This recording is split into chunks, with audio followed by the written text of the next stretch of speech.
3D animation की field में सबसे ज़्यादा रिच और कॉम्प्लेक्स वे ऑफ रिप्रेजेंटेशन है। अगर आप एक 3D एनिमेशन बनाने के काबिल होते हैं तो आप अपने आइडिया को बहुत ही बेहतरीन तरीके से रिप्रेजेंट कर सकते हैं। आपकी एनिमेशन की फील्ड के 40% एरिया आपकी 3D एनिमेशन में कंज्यूम होता है।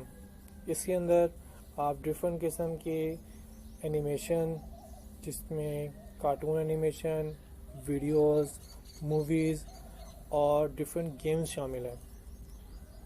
आपके पास जब 3D एनिमेशन का काम होगा तो उसमें आप X, Y and Z plane का इस्तेमाल कर रहे होंगे।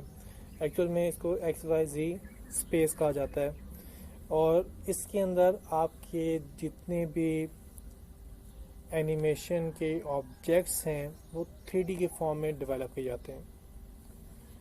इवन दो हमारी जो स्क्रीन है या हमारी जो आउटपुट है वो 2D आउटपुट है, लेकिन हमारे पास ऐसे टूल एग्जिस्ट करते हैं जिसमें हम 3D के फिनोमेनास को डेवलप करते हैं और उसके साथ जब कम्युनिकेट करते हैं उन टूल के साथ, और जब हम इन टूल के साथ कम्युनिकेट करते हैं तो वो भी हम इसी तरीके से कम्युनिकेट करते हैं कि जैसे हम एक 3D ऑब्जेक्ट रियल में हम यूज़ कर रहे होते हैं। फॉर एग्ज़ाम्पल, आपके पास एक क्यूब है। क्यूब आपके पास एक रेक्टेंगुलर 3D ऑब्जेक्ट होता है जिसकी 6 साइड्स होती हैं। अब उस क्यूब को आपने मूव करवाना है, तो मूव करवाने के लिए अगर आप 3D इन्वायरमेंट में हैं तो आप उसको एक्स में मूव करवाएंगे, आप उसको वाई में मूव करवाएंगे, आप उसको जी मूव करवा सकते हैं। एक्स में जब आप मूव करवाएंगे तो वो लेफ़्ट और राइट जाएगा, वाई में मूव करवाएंगे तो वो अप एंड डाउन जाएगा, और जी में जब आप करवाएंगे तो वो आपके करीब या फिर दूर हो रहा होगा। तो अब ये सारे फिनोमेनास आप इस टूल की मदद से कर सकते हैं। ना सिर्फ इतना ही, आपको कुछ टूल ऐसे भी मिलते हैं जो कि आपको उन शेप्स को मॉडिफाई करने की भी अपॉर्चुनिटी देते हैं कि आप उसके अंदर डिफरेंट किस्म के रिच मॉडल बना लेते हैं। मिसाल के तौर पे आप कार्स बना सकते हैं, आप उसमें प्लेन बना सकते हैं, आप उसमें पूरी की पूरी गेम बना सकते हैं, आप पूरी की पूरी उसमें मूवी बना सकते हैं। आप डिफरेंट नेचुरल व्यूज़ को रिप्रेजेंट कर सकते हैं कि आप उसमें पहाड़ियाँ बनाएं, आप उसके अंदर जो है वो डिफरेंट घर बनाएं, आप डिफरेंट प्लेन बनाएं, उसमें आप बहुत कुछ जो है वो डेवलप कर सकते हैं। इनको डेवलप करने के लिए जो आपकी मेजर चीज़ होगी वो आपकी ये अंडरस्टैंडिंग है कि आप उस टूल के अंदर जब आप काम कर रहे होंगे तो आप एक 3D इन्वायरमेंट को यूज़ कर रहे होंगे। वो 3D इन्वायरमेंट जो है वो आपकी इंफॉर्मेशन को इस तरह से व्यू करवाएगा आपको कि आप 2D स्क्रीन के ऊपर भी 3D इफेक्ट को ही विजुलाइज कर रहे होंगे। उसके अंदर लाइट्स के बड़े फीचर्स होते हैं कि अगर लाइट किसी लोकेशन पर है तो उसकी लाइट पड़ते हुए किसी ऑब्जेक्ट का शेडो कहाँ पे क्रिएट होगा, और जब आप किसी ऑब्जेक्ट के गिर्द मूव कर रहे होते हैं और उस वक्त लाइट पड़ रही होती है तो आपको वाकई में फील होता है कि भाई आप जो है ना उस ऑब्जेक्ट के उस साइड पर आओगे जिसकी जो आपकी पॉइंट ऑफ रेफरेंस के लिहाज से जो है वो आपकी बैक पे चला गया है, या आपके ऑब्जेक्ट जो है वो आपको मूव करके दूसरी साइड पर आ गया, और आपको एक ऐसा इफेक्ट आता है कि वाकई में आप जो है ना किसी ऑब्जेक्ट के गिर्द मूव कर रहे होते हैं। इवन दो आप मूव तो नहीं कर रहे होते, आप फिर वो भी अपने ऑब्जेक्ट्स को चेंज कर रहे होते हैं, लेकिन आपके जो ऑब्जेक्ट की चेंजेस हैं उनका इफेक्ट आपको 3D टूल ऐसे प्रोवाइड करते हैं कि आपको लगता है कि वाकई में आप उस ऑब्जेक्ट के साथ ही मूव कर रहे हैं। एनिमेशन टेक्निक्स का मतलब यहाँ पे ये है कि एनिमेशन बनाते हुए हम किन चीज़ों का ख्याल रखेंगे और किस तरीके से अपनी एनिमेशन की प्लानिंग करेंगे। आप जब भी एनिमेशन बनाने लगेंगे तो आप अपने जो एनिमेशन की स्टेप्स हैं आप उनको ऑर्गेनाइज करेंगे।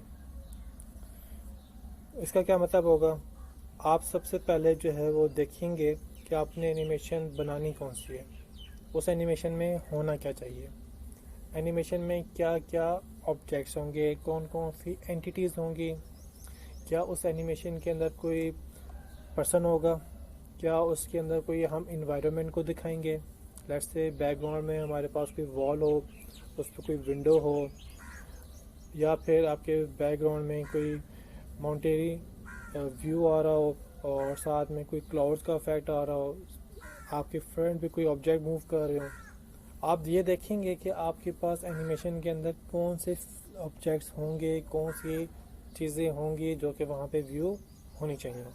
फिर आपका ये भी हो सकता है कि आप अपनी एनिमेशन के अंदर जो एक्टिविटीज़ करना चाहते हैं ज़रा उसको स्क्रिप्ट की फॉर्म में लिख लें। स्क्रिप्ट की फॉर्म में लिखने का फ़ायदा ये होगा कि आपको अंदाज़ा होगा कि आपने कौन से स्टेप्स कर लिए हुए हैं और कौन से स्टेप्स आपने इसमें करने, और उन स्क्रिप्ट्स को अगर विजुलाइज कर लें तो ज़्यादा बेहतर है कि आप जो है उसकी कुछ छोटी छोटी पिक्चर्स बना लें, इमेजेस बना लें। इवन तो वो बहुत अच्छी इमेजेस ना हो, लेकिन वो आपको एक आइडिया सा ज़रूर दे देती हैं कि आपको अंदाज़ा होता है कि आपने क्या क्या काम करने हैं। अब जो आपके पास जो इमेजेस हैं जो एक ख़ास किस्म के स्क्रिप्ट को रिप्रेजेंट करते हैं उसको हम स्टोरी बोर्ड कहते हैं। और स्टोरी बोर्ड जो है वो एक बहुत अच्छा तरीका है आपकी एनिमेशन को विजुलाइज करने के लिए। जब आप अपनी स्टोरी बोर्ड वगैरह बना लेते हैं तो उसके बाद आपका अगला टारगेट होता है कि आपने इस एनिमेशन के लिए किस टूल का इस्तेमाल करना है। क्या आप 2D के लिए कोई टूल यूज़ करेंगे या 3D के लिए टूल यूज़ करेंगे। फिर आप इसमें देखेंगे कि जिन फीचर्स को आप वहाँ पे रिप्रेजेंट कर रहे हैं अपने स्टोरी बोर्ड के लिहाज से, अपने स्क्रिप्ट के लिहाज से, तो क्या वो फीचर्स जो हैं वो हम इन टूल की मदद से जिसको हमने टारगेट किया वो कर सकता है या नहीं कर सकता। इन तमाम बातों को मद्देनज़र रखते हुए आप ये भी देखते हैं कि जब आप इसमें एनिमेशन बना रहे हैं तो उसमें सिर्फ विजुअल इफेक्ट्स ही होंगे या उसमें ऑडियो भी होगी, और बाज़ दफ़ा ऑडियो के साथ हो सकता है हमें इंटरेक्टिविटी के लिए कोई इंटरेक्शन का मैकेनिज़्म भी चाहिए हो, जिसमें लेट्स से हम किसी ऑब्जेक्ट को क्लिक कर रहे हैं तो वो ऑब्जेक्ट को कोई बिहेवियर हो, हम किसी साउंड को वहाँ पे प्रोड्यूस करें और वो साउंड के बेस पे हमें जो कोई इफेक्ट उसमें है, तो उसके लिहाज से आप ये डिफ़ाइन करते हैं कि उसके लिहाज से आप सिलेक्ट करते हैं कि आपने कौन सा टूल इस्तेमाल करना है। बहुत सारे टूल हैं जो कि सिर्फ और सिर्फ आपको विजुअल इफेक्ट्स प्रोवाइड करते हैं, उसके अंदर आपकी ऑडियो, आपकी इंटरेक्टिविटी नहीं होती। कुछ टूल हैं जो कि ऐसे हैं जो कि आपको ऑडियो और विजुअल इफेक्ट दोनों कंबाइन करने की अपॉर्चुनिटी देते हैं, और कुछ टूल ऐसे भी हैं जो कि आपके विजुअल इफेक्ट के साथ ऑडियो प्लस आपको इंटरेक्टिविटी भी प्रोवाइड करते हैं। आप उसके अंदर कंप्लीट मूवीज़ वगैरह भी डेवलप कर सकते हैं। जब आपने टूल्स सेलेक्ट कर लिया, फिर हम ज़रा अगले स्टेप पे आते हैं और फिर उसमें हम सबसे पहले उस एनिमेशन के तमाम ऑब्जेक्ट्स बनाते हैं कि इस एनिमेशन के अंदर कौन कौन से ऑब्जेक्ट्स होंगे और वो ऑब्जेक्ट क्या होगा, किस तरह का होगा, वो सारा हम बना लेते हैं। मैं एग्जांपल लेता हूँ आपके सामने। हमने एक कार रेसिंग गेम बनानी है, तो कार रेसिंग गेम के लिए हमारे पास क्या क्या ऑब्जेक्ट्स हो सकते हैं। उसमें हो सकता है कि हमें मुख्तलिफ़ किस्म की कार चाहिए होंगी, हम कार्स बना लेंगे। हमें डिफरेंट किस्म के ट्रैक्स चाहिए होंगे जिसके ऊपर कार की रेसिंग होगी, हम वो ट्रैक्स बना लेंगे। फिर हमें उसमें डिफरेंट किस्म के कंपोनेंट चाहिए होंगे जिनके साथ यूज़र इंटरेक्ट करेगा। मिसाल के तौर पे उसमें उसका मेन मेन्यू होगा, तो आप मेन मेन्यू और उसके अंदर जितने भी उसके GUI के एलिमेंट्स हैं हम उनको प्लेस कर लेंगे। इस तरीके से जब आप गेम प्ले कर रहे होते हैं तो आपको अक्सर जो है वो इंटरेक्टिव कंपोनेंट्स नज़र आते हैं जिसमें पॉज का बटन होता है, ऑडियो का बटन होता है और इस तरह के डिफरेंट बटन होते हैं, तो आप वो बना लेंगे। तो स्टार्टअप में हम यहाँ पे ये कर लेते हैं कि जो हमने एनिमेशन या जो हमने प्रोडक्ट बनानी है 3D के लिहाज से, हम उसके तमाम कंपोनेंट बना लेते हैं, उसके तमाम ऑब्जेक्ट्स बना लेते हैं। फिर उसके बाद हमारे पास होता है अगला स्टेप कि अब हमने देखना है कि इस वाले ऑब्जेक्ट के अंदर एनिमेशन कैसे होनी चाहिए, उसकी मूवमेंट कैसे होनी चाहिए, उसका बिहेवियर कैसा होना चाहिए, उसको फिर आइडेंटिफाई करते हैं। जब वो आइडेंटिफाई होता है तो फिर हम उसको प्लेस करते हैं कि हमारे पास एक कार है, उस कार में व्हील को रोटेट होना चाहिए, तो उसके अंदर व्हील के अंदर रोटेशन वाली एनिमेशन होगी। साथ में जब कार जो है वो स्टार्टअप होगी तो उसमें जो है थोड़ा सा धुएं का इफेक्ट भी आना चाहिए, तो वो धुएं का इफेक्ट के लिए भी आप उसमें पार्टिकल एनिमेशन प्लेस कर लेंगे। फिर इस तरह से जब कार मूव करती है तो मूव करने के लिए वो या तो फ्रंट पे जाएगी या बैक जाएगी, और अगर उसने टर्न करना है तो टर्न अगर वो करेगी तो फ्रंट वाला जो है वो फ्रंट वाला पार्ट ऑफ द कार जो है वो पहले मूव करेगा, फिर उसके बाद उसकी बॉडी मूव करेगी और फिर वो एक ख़ास डायरेक्शन में आएंगे और फिर वहाँ से मूव करना शुरू करेंगे स्ट्रेट फॉर्म में। तो ये सारे के सारे फीचर्स जो हैं एनिमेशन के मूवमेंट के वो आप डिस्क्राइब करेंगे। अगर आप एनिमेशन के इन पॉइंट को कंसिडर नहीं करते तो आपकी एनिमेशन तो बन जाएगी, आपको लगेगा कि आपकी जो कार है वो मूव कर रही है, लेकिन क्या होगा, आपको लगेगा ये कार जो है ना वो बिल्कुल सॉलिड फॉर्म में मूव कर रही है। ऐसी जो है वो आपके रियल में कभी कार मूव नहीं करती। अगर आप ये चाहते हैं कि आपकी एनिमेशन बहुत अच्छी हो तो आपने हमेशा इस बात का ख्याल रखना है कि आप उसमें वो फिनोमेना जिसमें ऐड करें, उस तरह की एनिमेशन इसमें ऐड करें जिस तरह की आपको रियल टाइम में आपको चीज़ें मूव करते हुए नज़र आती हैं। जैसे उनमें ग्रेविटी का इफेक्ट होता है, उस पर मोशन का इफेक्ट होता है कि आपके पास कोई ऑब्जेक्ट जब मूव करने लगा होता है बिल्कुल स्टार्ट में बिल्कुल ऐसा ऐसा मूव करता है, फिर उसके बाद स्पीड पकड़ता है। उसके अंदर ग्रेविटी का इफेक्ट होता है कि अगर वो ऑब्जेक्ट मूव कर रहा है तो उसके बाद कहीं पे उसको फॉल करना पड़ता है, तो फॉल करने की ख़ास मूवमेंट होगी। ऐसा नहीं होगा कि आप जो है वो जब मूव उसको फॉल करवाएंगे तो बिल्कुल स्ट्रेट मूव फॉल हो जाएगा, बल्कि उसके फॉल होने के लिहाज से किसी ऑब्जेक्ट के साथ स्ट्राइक करेगा तो उसके लिहाज से उसको बाउंस बैक करना है, उसको रोटेट करना है, उसको डिस्ट्रॉय होना है, उसको ब्रोकन होना है। तो ये सारे आप उसके अंदर चीज़ों को कंसीडर कर रहे होंगे। जब आप मूवमेंट के ऊपर प्लान कर लेते हैं तो फिर नेक्स्ट होता है कि हमने ये देखना है कि हम उसको टेक्सचरिंग कैसे करेंगे। टेक्सचरिंग जो है वो आपकी एनिमेशन के अंदर, ख़ास करके 3D एनिमेशन के अंदर एक बहुत ही इंपॉर्टेंट रोल रखता है।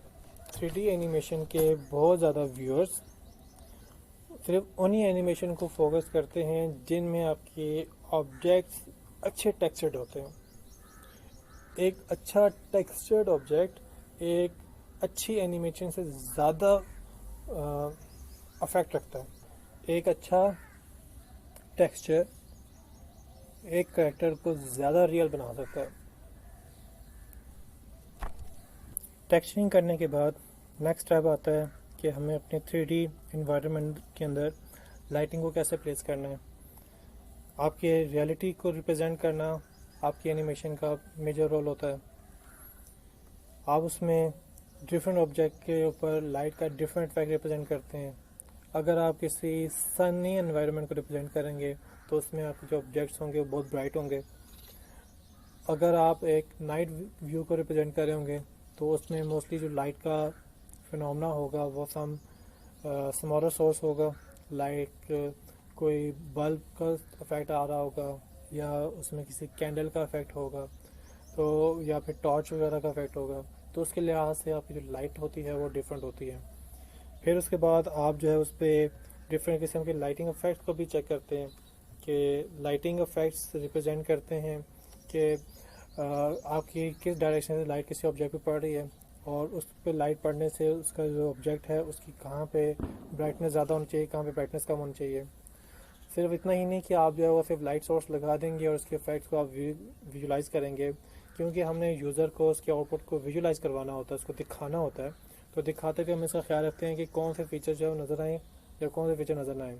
फॉर एग्जाम्पल हम बात करते हैं एक कार्टून कैरेक्टर की, तो कार्टून कैरेक्टर पे अगर एक लाइट पड़ रही है तो लाइट पड़ते हुए क्या हम ये चाहेंगे कि उसके फ्रंट फेस जो है बिल्कुल उसका डार्क हो जाए और उसका बैक जो है वो आपको ब्राइट नज़र आ रहा हो। मे भी ऐसा ना चाहें, लेकिन बहुत सारे ऐसे सीन हो सकते हैं जिसमें हम ऐसे ही काम कर रहे होंगे। जैसे कि केव सीन होगा तो उसमें हम ये देख रहे होंगे कि बैक साइड से लाइट पड़ रही है तो फ्रंट आपको उसका अंधेरे में नज़र आएगा, बैक उसका जो है आपको ब्राइट नज़र आएगा। लेकिन बाज़ आपके जो एक्टिंग के पार्ट्स होते हैं जिसमें ख़ास करके जब कन्वर्सेशन आपके कैरेक्टर्स के दरमियान में हो रही होती है तो उसमें आप ख्याल रखते हैं कि जो लाइट है वो आपके ऑब्जेक्ट के फेस के ऊपर पड़ रही हो और उससे आपका जो ऑब्जेक्ट का फेस है वो प्रॉपरली नज़र आ रहा हो। फिर उसमें आप ये भी देख रहे होते हैं कि आपके जो कैरेक्टर के ऊपर एनिमेशन के डिफरेंट फीचर डेवलप होते हैं। जैसे किसी कार्टून कैरेक्टर को जो है वो फेस एक्सप्रेशन आप रिप्रेजेंट कर रहे हैं, तो रिप्रेजेंट करते हुए भी आप लाइट को देखते हैं कि लाइट जो है उस फीचर को अच्छी तरीके से रिप्रेजेंट करती है या नहीं करती। क्योंकि अगर वो फीचर जो है आप उसमें प्लेस कर रहे हैं, लाइट उसको सही तरह से रिप्रेजेंट नहीं करवा रही, तो आपका वो फीचर आपको आउटपुट पे नज़र नहीं आएगा। और वो फीचर पे आपने होता था बहुत मेहनत की हो, लेकिन लाइट का सही इफेक्ट ना होने की वजह से वो आपको आपके आउटपुट के अंदर उसने जो है रिजल्ट जो है जनरेट नहीं किया, तो आपकी सारी मेहनत बिल्कुल बेकार हो जाती है। इसके बाद इसका ख्याल रखा जाता है कि आप अपने 3D ऑब्जेक्ट को किस डायरेक्शन से विजुलाइज करवा रहे हैं। आपने अक्सर ये देखा है कि जब कार्टून के अंदर दो कैरेक्टर बात करने लगे होते हैं, तो जो सा कैरेक्टर बात करने लगा होता है वो उसके फेस जो है वो टारगेट होता है, चाहे वो एक डायरेक्शन से हो या दूसरी डायरेक्शन से हो, तो वो उसका फेस टारगेट होता है। और फेस को टारगेट करते हुए आप उसकी जो है वो लिप के फैट आप दिखा रहे होते हैं, उसके फेस के एक्सप्रेशन आप दिखा रहे होते हैं। बाज़ जगह पे आप उसी कैरेक्टर को जो है वो फुल बॉडी व्यू करवा रहे होते हैं या उसकी हाफ बॉडी व्यू करवा रहे होते हैं, जिसमें जैसे उसका हाथ जो है वो उसके जेस्चर भी आपने दिखाने हैं, उसके बॉडी के जेस्चर भी दिखाने हैं। तो ये डिपेंड करता है कि आपकी एनिमेशन एट द एंड क्या प्रोडक्ट आउटपुट दिखाना चाह रही है। डियर स्टूडेंट्स, एनिमेशन जो है वो सिर्फ और सिर्फ ऑब्जेक्ट को मूव करवाने का नाम नहीं है। ऑब्जेक्ट को मूव करवा देना कोई बहुत बड़ी बात नहीं है। एक्चुअल में एक ऐसे फिनोमेना को, ऐसी इंफॉर्मेशन को स्क्रीन के ऊपर दिखाना कि जिसे यूज़र देख कि वो बात जो आप कहलवाना चाह रहे हैं, जो उसको बताना चाह रहे हैं, और वो आइडिया जो आप उसको देना चाह रहे हैं उसको समझ आ जाए, और वो इस तरीके से समझ आ जाए कि वो उसको अंडरस्टैंड भी कर ले और उसको एंजॉय भी करे। तो ये फिनोमेना को रखने के लिए आप इन चीज़ों का बहुत ख्याल रखते हैं।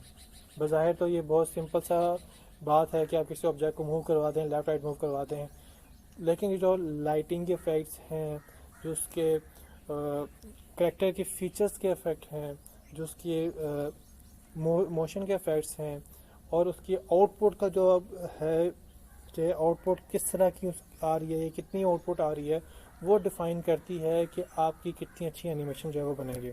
फिर उसके बाद जब आप ये सारे काम कर लेते हैं, फिर उसके बाद आप उसको टेस्टिंग फेज से गुजारते हैं। टेस्टिंग फेज में ये होता है कि आप अपने डिफरेंट सीन को कंबाइन जब करते हैं, तो उसमें आपने देखना होता है कि उनके अंदर कुछ सिंक्रोनाइजेशन भी है या नहीं है। अक्सर होता है कि आप जो है वो एनिमेशन बनाते हैं, उनके दरमियान में सिंक ना हो, तो वो बड़ी ऑड सी लगती है कि पहला सीन और दूसरे सीन के दरमियान में कोई इफेक्ट ही नहीं आ रहा, या दोनों पता ही नहीं चल रहा कि पहला वाला सीन में क्या आउटपुट बताई जा रही है, दूसरे वाले में क्या बताई जा रही है, दोनों के दरमियान का जो रिलेशनशिप है वो समझ नहीं आ रहा। तो उसमें ये बड़ा गौर करना पड़ता है कि आपकी जो पहली एनिमेशन और दूसरी एनिमेशन है उनके दरमियान में सिंक्रोनाइजेशन हो, और वो एक ऐसा आइडिया रिप्रेजेंट करते हैं कि जो आपके व्यूअर के माइंड के अंदर उस आइडिया को पिन कर दे। फिर डियर स्टूडेंट, हमारे पास फेज़ आता है जिसके अंदर हम अपनी वीडियो को तो बना लिया, हमने वीडियो के हमने इसके अंदर चीज़ें प्लेस कर लिया, अब ज़रा हम उसके साथ ऑडियो को जो है प्लेस करें। हम अपनी जो भी एनिमेशन बना रहे होते हैं किसी टूल में, तो वो अभी तक टूल का पार्ट है, टूल का प्रोडक्ट है, अभी तक वो हमारी फाइनल प्रोडक्ट नहीं बनी है। मिसाल के तौर पे वो हमारे पास वीडियो नहीं बन गई है, तो वीडियो बनाने के लिए हम उसको उस वीडियो की फॉर्म में कन्वर्ट करते हैं। जो वीडियो की फॉर्म में कन्वर्ट करते हैं, तो उस प्रोसेस को जो कि हमारे टूल की प्रोडक्ट्स को वीडियो की फॉर्म में या आपकी फाइनल प्रोडक्ट की फॉर्म में कन्वर्ट करता है, उस प्रोसेस को हम रेंडरिंग कहते हैं। तो हम उसके बाद क्या करेंगे, हम उसके ऊपर रेंडरिंग अप्लाई करेंगे। अब रेंडरिंग के डिफरेंट मैकेनिज़्म है। कुछ रेंडरिंग ऐसी होती है जो कि आपकी बहुत अच्छी क्वालिटी प्रोड्यूस करती है, लेकिन उसके ऊपर प्रोसेसिंग ज़्यादा इस्तेमाल होती है। कुछ ऐसी रेंडरिंग होती है जिसमें आपकी आउटपुट तो अच्छी नहीं होती है, लेकिन वो प्रोसेसिंग को कम इस्तेमाल करता है। और इस तरह की डिफरेंट किस्म की रेंडरिंग की टेक्निक्स है आपके पास। तो आप उसमें कोई ऐसी टेक्निक को सिलेक्ट करेंगे जो कि आपके प्रोडक्ट के मुताबिक जो है वो सूटेबल होगी, आप उसको सिलेक्ट करेंगे, उसके बाद आप रेंडरिंग करेंगे। रेंडरिंग करने के बाद अभी आपके पास वीडियो की सारी चीज़ें पूरी हो चुकी हैं, आपके पास विजुअल इफेक्ट्स क्रिएट हो चुके हैं, लेकिन विजुअल इफेक्ट विदाउट ऑडियो जो है वो इनकम्प्लीट होते हैं। तो उसके लिए आप क्या करेंगे, आप उसके साथ ऑडियो रिकॉर्डिंग करेंगे और साथ में उसके ऑडियो सिंक करेंगे।